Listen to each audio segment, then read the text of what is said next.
this is going to be a duo that is very difficult to deal with here for the SIVIR because you can't spell shield a large majority of this damage that's coming through. And it's not about the Sejuani. You know, yeah, you could spell shield her ultimate if you get caught, for example, in the middle of the map. But it's a cleanse game.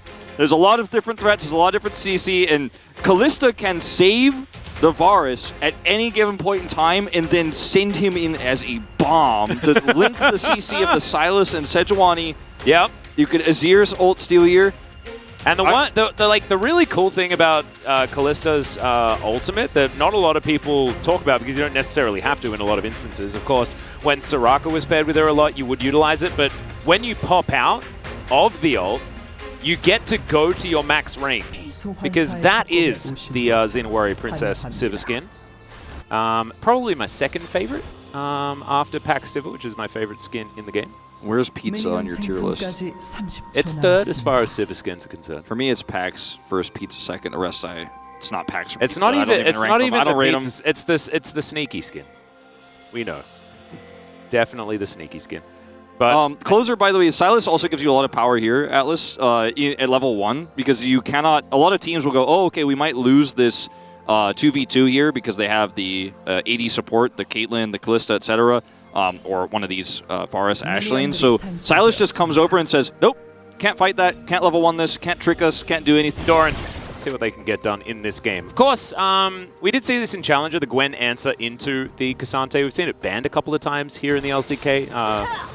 In order to stop it, I think it was banned against Dudu, who was a very notable Gwen player when she was very meta. As we're going to see, Genji, yep, if you miss the volley, then you don't necessarily get to play the game. Yeah, at level 1, it's on such a long cooldown. Very frustrating if you miss that. Well, they're going to try and go for it. Another very early heal here is Envy going down low. But with all these sticks, you're going to have to back away. Pays, well and truly, on the other side of the map. Peanut doesn't know that. Yeah, Peanut going to stick around here bottom side to make sure there's no shenanigans for this Doran lane swap. And Envy's just going to try to catch waves here without a disaster. Kyle spots Peanut out.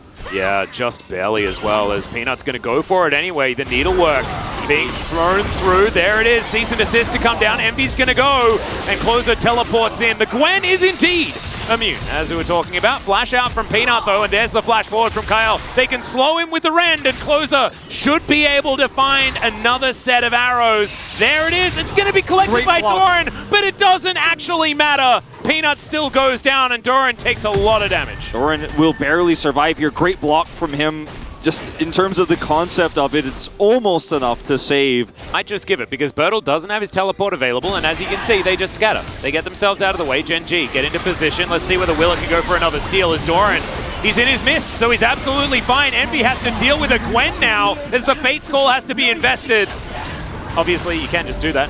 So he's absolutely fine. There's the Hextech Soul that you were talking about, Wolf. Man, back to back, this is crazy. Yeah, and there are a lot of 80 carries in this game. Yeah. There's also an Azir and a Sylas and a Gwen. Oh god, it's pretty strong. Yeah, it's 3 late game win conditions. The side laning power they have start to feel very scary. Well, Bertle going to try and do the Cassante things as the needlework is coming in. Teleport to come forward as well, though, as Closer makes it an unfair fight. That is going to secure him a kill as an arrow connects in the mid lane. And here's the pick potential on the Gen G side as they take down Envy. Kyle doesn't have his Fate's Call. You can see his cooldown there, about 3/4 of the way done, but they have an opportunity, Gen G do, and they know that cooldown timer, so they instantly cross-map there for the punish. And there's no teleport here for Closer because he used it top side to come over here and look for a flank or anything like that. So the blast cone's away. So they are going to give this one up. The first Hextech Drake will be delivered to Liiv SANDBOX. Who would have thought this team's got the skills in individual players? They've got the macro, they've got the clutch. Well, I think it's just the lack of panic, man. I think I underestimated the power of being a cool kid. And I wish I was a cool kid. Yeah, I think it's just because I'm an old man. As Gen G is going to catch Bertle out. They might get their wish here, but he does unstoppable a lot of it. Oh, the ult doesn't quite get through, and so he is not going to Cassante his way out of this one. Can they start Baron? I don't think so. They're grouped up around it. Liiv SANDBOX are very aware of the possibility here, even though it's early days, right on spawn. Going to get a TP out of Closer, though, because down the walls is Kane.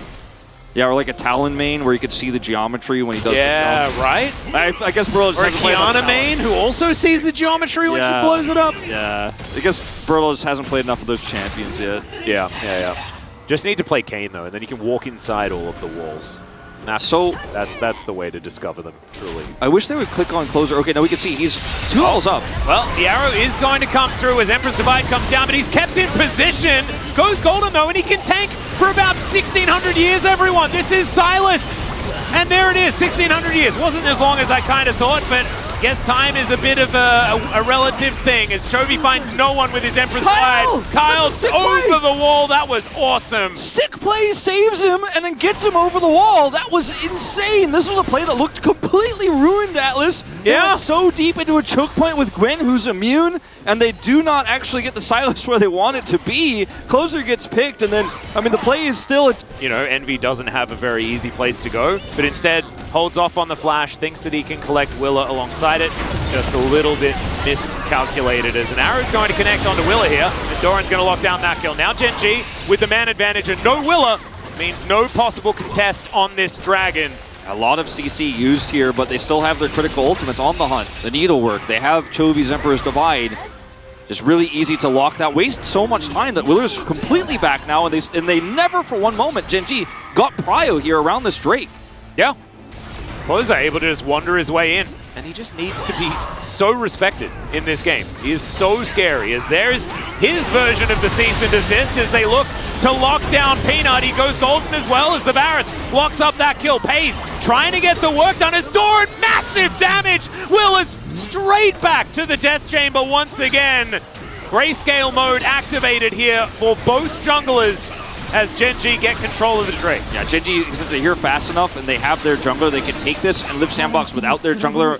League of Legends overused term. As it stands, Wolf, we have Live Sandbox with a slight deficit, looking to try and extend it a little bit here, as Peanut getting taken down low. Another cease and desist, the chains are going to land, but the arrow is so good at denying the fall-off as now Doran dives on forward. The needlework is good, but he hasn't got any of the big kills just yet, and now cease and desist coming down, and the Gwen not as immune as he wants to be, but it's the SIVIR damage that needs to be respected. The massive knock-up going, Envy! I don't know whether you wanted that one, buddy, as Silas goes in deep, grabs the support, and Willer is going to burn to death from the Leandries. Gen G, they managed to get the wipe on everyone but Kyle. Yeah, this was a really close fight. It looks like an extremely one-sided fight for Gen G, but it was absolutely on a knife's edge because the damage output of the Silas is so high, and he's in the backline there, but they kite it out perfectly, and once again, Doran, the crazy thing about this, Doran does well into the Cassante matchup on the Gwen, but he basically just straight up does well into Live Sandbox's team comp. They're funneling into these choke points, they're super low range. With Varus, yeah, he can poke from a distance, but he needs to get in there. Kyle on this Callista can't really do anything, and you're basically piling in with Cassante. What does that even look like, Wolf? It's the edge of a knife's edge. It's very thin. Yeah, imagine. Is it even technically an edge? If you tried to sit on it, you could go one way or the other very easily. Is it just a really small shelf? As now Pays throws the on the hunt. Peanut goes golden. We'll see whether they can lock him down. Good chains are going to come in. There's the cease and desist. Divide trying to get out. It's going to be difficult, but he is going to make... No, never mind. Bertle manages to lock him down. The Gwen grabs the kill, and the rest of Live Sandbox are left limping. Gen G, I think, have created the lead that they need to close this game out. Chovy has Leandries, and they could push this with SIVIR so easily to take out the inhibitor at minimum here, and then, I mean, if Live Sandbox make a mistake here, maybe they actually end the game. Doran coming over here should be pushing the second inhib. Clean macro setup here. Well, arrow will connect onto Willa. Nicely done, Doran. Half health, does need to be a little bit careful, but they grab 2 inhibitors. And, okay, Pays kind of left to the wolves a little bit. Doran's like, nah, buddy, sorry, you are... Okay, well, he's going to at least try to escape. Never mind, he's fine. He's fine, totally fine. Had spell shield, had flash. I don't know. And grouping up is certainly something that you often do in that circumstance. Peanut, going to look for Willa. This game is still winnable for Live Sandbox if Gen G mess up really bad. Like, if there's one bad angle and Live Sandbox get a wipe, this game is theirs again. Oh, absolutely. So you got to be super patient as Gen G are. Well, they're going to dive on forward. We'll see whether Doran can survive this. The answer is kind of yes, but Vi is already dead. Doran goes into his Zhonya's, but can he get to safety? Yes, he can. Of course he can. He's wet. Of course he can, you say? Yeah. Because he gets away with like 5% health. That's what he's been doing all day, Wolf. I know. And if SANDBOX just barely survive, you're staving off the pressure. Closer's not willing to... I mean, couldn't be better if Gen G are able to get over to that Baron pit and get control to take it on spawn. It looks like the answer is going to be no, though, as Liiv SANDBOX have been able to clear themselves an avenue towards the Baron pit as Arrow is going to sail in. Willa in trouble, and he's the jungler. You got to keep him alive. Glacial Prison comes down. They look to lock up the GWEN. As now Closer with some needlework of his own. Envy is so incredibly low, but he limps out of the fight. He can still offer a lot of damage from range. Still, I think he's going to have to go back home. He's going to have to back home, or go back home, excuse me. He's going to have to back, and Birdall, okay to skip words, I reckon, because there's a lot of action, Wolf. Yeah. And if he's going to just, he's like, give me all the health I can get, and then I'm going to have to deal with this push here, but I'm not going to be able to come over to Baron for a long time. Liiv SANDBOX, though, with a lot of pressure here around the Baron pit itself, the fact that he lives there is actually really huge. Vi ultimate down, you know? Needlework coming back here, but down for a little bit longer, and Liiv SANDBOX have enough time to look for, again, I always say, air quotes, a fair fight here, a 5v5 fight that could determine the game. When it looks like Gen G from 7,000 gold up here, it should be theirs no matter what, but inhibs are respawning. All it takes is one fight for Liiv SANDBOX here, and that's one positional error. Doran steps one step too far forward and gets picked, or has to waste his ultimate, or Chovy gets caught. Just with all the vision that Gen G have set up around the Baron pit, it's so difficult for Liiv SANDBOX to make it happen.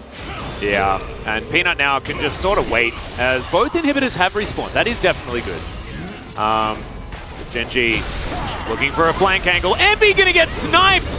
The Fate's Call is not off cooldown, so he's gonna get taken! Peanut is gonna lock up the kill, and now Willa is the next target, the perfect option! As Peanut, he found his window, and he immediately dove through. A double kill for Pays. This should be the ace. Closer is going to try as he might to get this one working for them. Emperor's Divide comes in, and yes, the Ashe dies, but that's the end of the game. Gen G bring us to 1-1. You know, these two teams said, wouldn't it be interesting if we let Ashe through the draft? It's been a little while in the LCK since we let Ashe through the draft. You know, people haven't seen that Arrow gameplay in a few days. Here in week 3, we're a little Ashe starved. Let's just let that one through and trade wins here. We're 1-1. I'm worried about GWEN. Who left GWEN through the draft, man? I feel like I'm back in last year or something like that. Doran, look at how hyped he is, too, after a game like this. He knows he made such an impact. He's popping out of his chair. He's waiting to get that high five from Score. He's like, oh, Score, I did good, didn't I? And Score's going to say, yeah, you did. Yeah, you did. This was the right call to pick the GWEN. And so many of these fights were actually just defined